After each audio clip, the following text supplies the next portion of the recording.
Versículo 4. Porque algunos hombres han entrado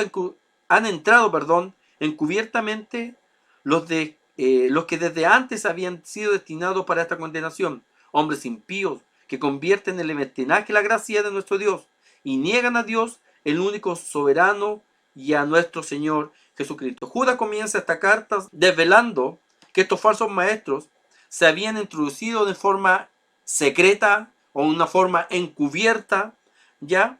Y que estaban dentro de las congregaciones. Vemos acá algunas conductas apóstatas convierten en libertinaje la gracia de nuestro Dios. La conducta de un apóstata dentro de una iglesia siempre va a justificar el pecado. Siempre va a justificar en las acciones pecaminosas. ¿Por qué? Porque convierte la gracia en libertinaje. Tuercen la libertad cristiana que tenemos, como dije antes, y la pervierten para servir en libertad para pecar. Hacen lo que dije yo anteriormente. Pervierten la realidad y ellos empiezan a justificar el pecado. Total, somos libres. Podemos hacer lo que nosotros queramos. La Biblia nos relata que nosotros debemos tener frutos de arrepentimiento. La Biblia nos relata que nosotros debemos santificarnos. La Biblia nos relata que nosotros debemos andar en santidad. Sin santidad nadie verá a Dios. Un creyente, cierto, cristiano, hijo de Dios regenerado, no ama el pecado, sino que lo aborrece. El creyente cristiano, cierto, nunca va a justificar su pecado. Al contrario, se va a arrepentir de su pecado. ¿Por qué? Porque el Espíritu Santo nos va a redarguir en nuestro corazón de que estamos actuando mal de esta forma. La doctrina de un apóstata niegan a Dios, el único soberano, y también niegan a nuestro Señor Jesucristo como el Hijo de Dios. Recién estamos empezando y Judas ya está develando la conducta de un apóstata y está develando su doctrina. Versículo 5. Aquí Judas empieza a hacernos recordar por medio de la escritura, mediante la antigüedad, ¿cierto? Que han existido apóstatas.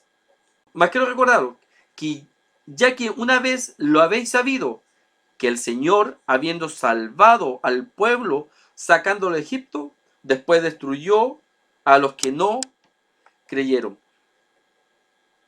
La necesidad de recordar los hechos siempre nos ayuda a actuar de mejor forma. Por lo mismo, Judas nos quiere ahora hacer recordar los hechos que sucedieron en el Antiguo Testamento.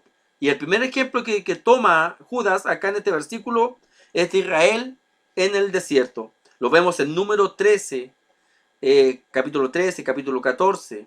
Vemos, ¿cierto?, de que este pueblo salieron de Egipto, pero siempre hubieron apóstatas que quisieron cambiar la ley. Nunca estuvieron conformes. Y es por eso que Dios, ¿cierto?, destruyó a los mayores de 40 años y solamente uno pasó, ¿cierto?, me parece que solamente dos de esa generación pasó a la tierra prometida, que fue Josué y Caleb, ¿cierto? Entonces Judas nos empieza a recordar, recuerden, desde la antigüedad había gente apóstata que cambiaban, ¿cierto?, la forma de pensar y nunca, ¿cierto?, y siempre transformaban las cosas para su propio conveniencia. Dile a tu Dios, ¿por qué nos sacaste de Egipto? ¿Por qué nos sacaste si en Egipto estábamos mejor? Entonces, siempre renegaban contra Moisés estas personas. Versículo 6.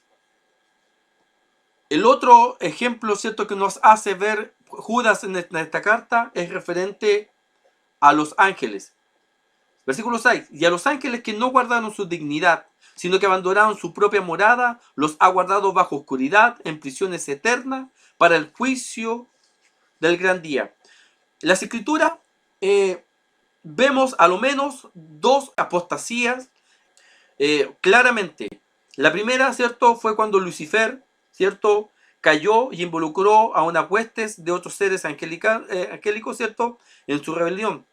Estos ángeles caídos están, ¿cierto?, que ellos apostataron contra Dios y Dios, ¿cierto?, los desterró, no solamente a Lucifer, sino que también a sus seguidores. Sigamos. Otro ejemplo de apostasía, como Sodoma y Gomorra y las ciudades vecinas, las cuales de la misma manera de aquellos habiendo fornicado he ido en pos de vicios contra naturaleza, fueron puestas por ejemplo, sufriendo el castigo con el fuego eterno. Bueno, esa historia de Sodoma y Gomorra está en Génesis 18 y 16 hasta capítulo 19 y 29, donde menciona que ellos eran, ¿cierto? Una de las cosas que mencionaba bastante, que ellos eran bastante adictos al sexo. Pablo, la carta de Romanos 1, 26 y 27, dice: aún sus mujeres cambiaron el uso natural por el que es contra la naturaleza, y de igual modo también hombres, dejando su uso natural de la mujer, encendieron en sus deseos lascivios los unos hacia los otros, cometiendo hechos vergonzosos hombres con hombres, y recibiendo en sí mismo la retribución debida de sus extravíos. Entonces vemos también en esa generación donde leemos en el libro de Génesis a apóstatas que cambiaron su forma de natural y, ¿cierto? Que tiene que ver con la sexualidad. ¿Qué es lo que vemos hoy día? Y se asemeja a Sodoma y Gomorra. Vemos a hombres líderes religiosos, apóstatas de la Escritura. ¿Qué pasa? Fomentan y defienden el pecado de la homosexualidad. Lideran campaña para su legislación, concientizando el tema y normalizando este acto como no pecaminoso ante los ojos de Dios. Dios creó al hombre y mujer. Eso, como pueblo de Dios, debemos sostenerlo. Dios creó el matrimonio entre el hombre y la mujer. Dios creó e entabló la familia entre el hombre y la mujer. Nos pueden llamar anticuados, nos pueden llamar arcaicos, quizás hasta nos pueden llamar homofóbicos, pero la palabra de Dios es clara en esta situación. Dice la palabra de Dios que Dios creó hombre y mujer. Y ante eso nosotros no podemos callarnos. No podemos decir que puede ser que sí. No, la palabra es clara en esta situación. Como cristianos, como hijos de Dios, como chilenos, debemos estar siempre en contra de eso. ¿Por qué? Porque el apóstata siempre va a querer, ¿cierto?, defender, o siempre va a querer, no, si no es tanto la situación, ¿para qué? Para tener más seguidores. La palabra es clara. Si nosotros justificamos este pecado, nos convertimos en apóstata. Si el hombre quiere tergiversar a su propia beneficencia, es su problema. Y tenemos un problema ante Dios. Pero nosotros no podemos movernos y ser influenciados por corrientes emocionales y carnales. Cabe destacar, al margen, que Dios ama su creación. Porque de tal manera amó Dios el mundo que ha dado a su Hijo unigénito, que todo el que en él crea no se pierda, mas tenga vida eterna. ¿Y cuál es la condenación? Que el hombre ama más ama las tinieblas, más ama el pecado que la luz. Tenemos esa decisión de decir si realmente yo quiero comportarme como Dios dice en su palabra, o ser una persona desobediente y decir, no me importa lo que Dios dice, sino que me importa lo que dice en estos tiempos. La iglesia de Cristo es la misma de ayer y por los siglos. El evangelio de Jesucristo es el mismo de ayer y por los siglos. ¿Amamos a aquellas personas? Sí.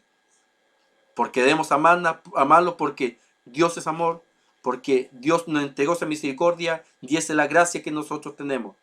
Pero no por eso podemos justificar esos actos. ¿Por qué? Porque la palabra de Dios así lo dice y nosotros debemos predicarlo abiertamente. Quizá este video me lo van a bajar, me lo van a quitar por Facebook, por homofóbico, pero uno debe predicar el Evangelio del Señor a toda criatura, de que en Él tenemos cierto, somos salvos, en Él cierto rompe toda ligadura del pecado. Y el libro de Corintios, cierto, menciona claramente, y recuerden que ustedes fueron uno de aquellos.